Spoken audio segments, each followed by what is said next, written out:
E aí, galera, né? Hoje a gente vai encerrar finalmente, né, essa trajetória, essa revisão da literatura até o romantismo, né? Então a gente vai poder agora entender qual foi toda a sequência que culminou no romantismo. E então hoje a gente vai falar do arcadismo, né? Ou neoclassicismo. Como eu venho conversando com vocês durante essas aulas, a literatura ela sempre vai ter, nessa história literária que a gente tem composta até então, sempre vai ter movimentos de contradizer o anterior. Né? Então a gente viu o trovadorismo, classicismo, a gente viu o barroco, né? E a gente viu que cada um deles estava interessado em contrapor o anterior. Não tanto humanismo e renascimento, porque isso é na mesma época, e se complementam, né? Mas a partir de então sempre vão estar tentando modificar o anterior, né? Então vocês lembram, né, que o barroco ele estava mais interessado em ser essa coisa mais ornamentada, né, mais difícil de entender, né, com jogo de palavra, jogo de ideia e tal. Então o arcadismo ele vai aparecer, né, na literatura para contrapor isso. Né? Ele vem da Arcádia lusitana, né, que eles criaram lá em Portugal, que seria uma Arcádia é uma região grega mística, né? A Arcádia dos céus grego, né? Então eles vão retomar o classicismo, né? Então assim, o barroco foi demais, né? A galera viajou muito, né? Tá muito difícil. Bora fazer algo mais simples, né? Então a questão toda do arcadismo é simplificar, tirar rebuscamento, né? Tirar essa estética mais dura que é o barroco, né? Mais paradoxal, mais difícil e fazer algo mais leve, né? Isso é engraçado eles prepararem algo do tipo quando a maioria dos autores arcadistas brasileiros eles eram revolucionários, né? Mas enfim, né? Deixa os caras pra lá. O que é importante é que eles querem retomar o classicismo e ao mesmo tempo retomar a literatura clássica greco-latina, né? Então eles querem retornar ao que era essa situação. Então toda a literatura arcade, a maioria dos casos, vai ser feita em ambientes pastoris, em ambientes bucólicos, em ambientes tranquilos, né? Geralmente pastoris. E eles criavam até para eles pseudônimos pastoris, né? Então eles davam nomes de pastores, geralmente são nomes gregos, né? E pensavam nisso, criar uma coisa mais do simples, né? Do viver o momento, né? Então para isso existem as máximas latinas que eles criaram, né, para identificar e funciona como características gerais da poesia deles, né, que são 5, né? A primeira é o locus amoenos, que é o lugar ameno, que seria esse lugar que é o refúgio, né, que seria o campo, né, que vai contrastar com a cidade monárquica, né? Então eles buscavam esse refúgio, né? Esse lugar bucólico, esse lugar de pastoral e tal, natureza, né? Então eu vou buscar esse lugar ameno. Além disso, tem a Aurea Mediocritas, que seria mediocridade dourada, ou seja, eles vão dar valor àquilo que é medíocre, que seria, no caso, aquilo que é humilde, né? Aquilo que é simples, né? Então eu não vou louvar a quantidade, eu vou louvar o que é mais simples, né? Mediocridade dourada, né? E o ouro não é da riqueza, né? O ouro é tu tá simples, vivendo uma vida simples, né? E aí tem o carpe diem, né? Que é até uma dessas máximas que se mantém no nosso vocabulário, né? O carpe diem seria aproveitar o dia, né? Então, no caso, eu quero viver o dia intensamente, né? Viver a vida intensamente. Viver, o tempo não para, então temos que viver a vida, né? E aí, essa questão da metrópole, dos centros urbanos, né? As pessoas não estão vivendo, né? Elas estão só tentando criar uma imagem tal da riqueza. Então esse Carpe Diem para o Árcade é justamente isso, né? De vivenciar essa vida intensamente, viver de fato, né? E aí tem o Fugere Urben, que é muito parecido com o Locus Amoena, né? O Fugere Urben é fugir da cidade. Ou seja, os Árcades, como já falei várias vezes, eles vão buscar os campos, né? Os interiores, os prados, né? Isso na poesia. E por fim é o Inutilia Truncate, que seria cortar o inútil, né? Então a linguagem não tem que ter rebuscamento, não tem que ter exagero, tem que ser uma linguagem contida, né? Para ser de encontro o que era a literatura barroca, né? Então aqui no Brasil os principais poetas eles são o Cláudio Manuel da Costa e o Tomás Antônio Gonzaga, né? Esses dois eles participaram, e aí tem a relação com a aula de história de vocês, devem saber já.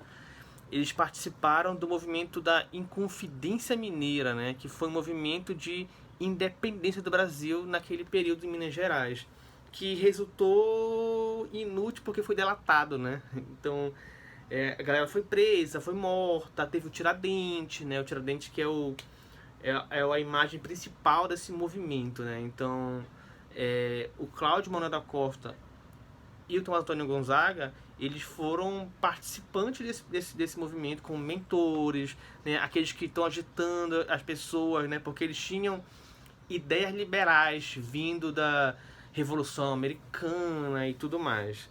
Mas vamos ver aqui a poesia deles, né? A parte histórica deles, se vão ver em história, ou já viram lá em história, vamos ver a poesia deles, né?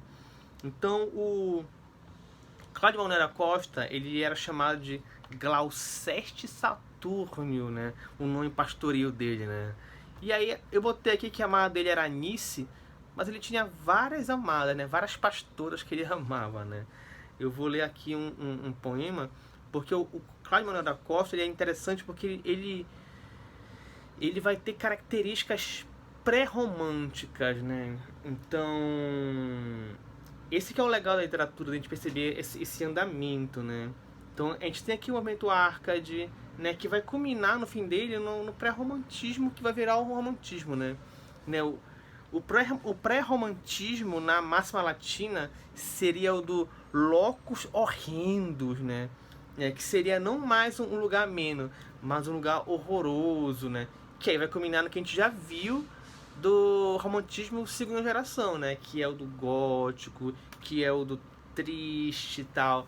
Né? Vai chegar lá, mas é só uma pincelada, né?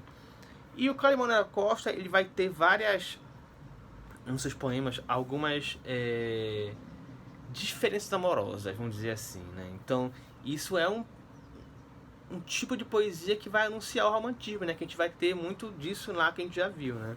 Então, no caso dele, não vai estar sempre idealizando a mulher e tal. Ele vai até sofrer um pouco com isso, né? Que já é um pré-romantismo, né? Um pedaço, né, de pré-romantismo. Não é de fato, né? O pré-romantismo vai ser esse locus horrendos, mas ele aqui vai iniciar um pouco, né?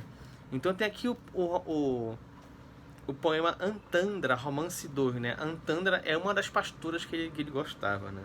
Ele diz assim: pastora do branco armínio, não me sejas tão ingrata, que quem veste de inocente não se emprega em matar almas, né? Ele já tá vendo aqui que não é uma coisa mais idealizada, percebe? No caso dele, né? Deixa o gado que conduzes, não guies a montanha, porque em poder de uma fera não pode haver segurança, né? Que sendo ela a fera, né? Já pensou? Mas que o teu privilégio é louco, quem não repara, pois suavizando o martírio, obrigas mais do que matas. Eu fugirei, eu, pastora, tomarei somente as armas, e hão de conspirar comigo todo o campo e toda a praia. Né? Aqui a gente percebe um pouco desse discurso dele como revolucionário, né? Ele quer conspirar, né? Então, é interessante o que ele coloca aqui, né?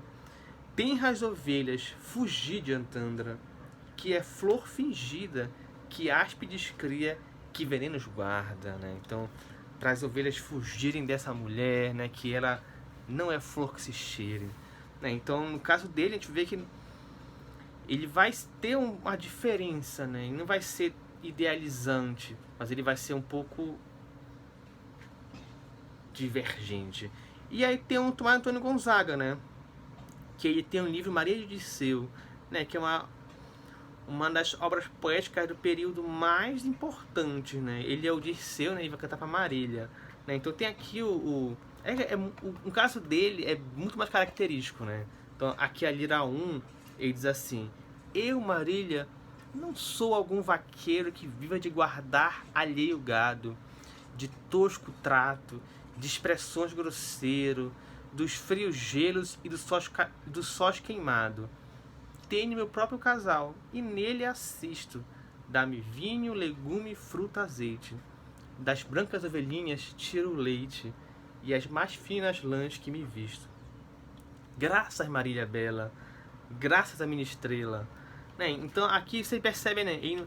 Ele não é um vaqueiro, né? Um trabalhador. Ele tem lá um casal de gado, né? Ele tem a plantaçãozinha dele, né? Tem a ovelha dele ali que tira o leite, lã, né? Então percebe que ele quer aquilo mais simples, né? Aquilo que é o mais ameno, né? O mais tenro e tal, né? Então tem aqui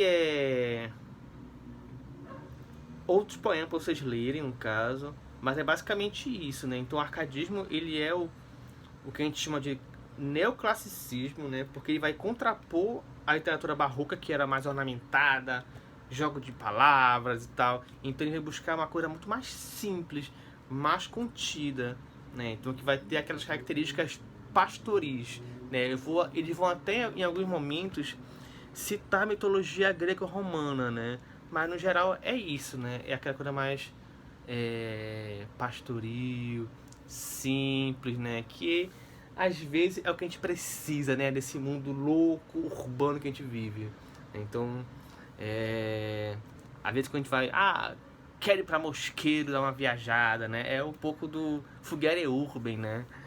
Bom, então é isso, galera. Então a gente fecha aqui a nossa revisão, né? Leiam o material e eu vou semana que vem dar uma revisão geral desse conteúdo todo que a gente viu de literatura para fechar o ano ou começar o ano de forma incrível, né? Até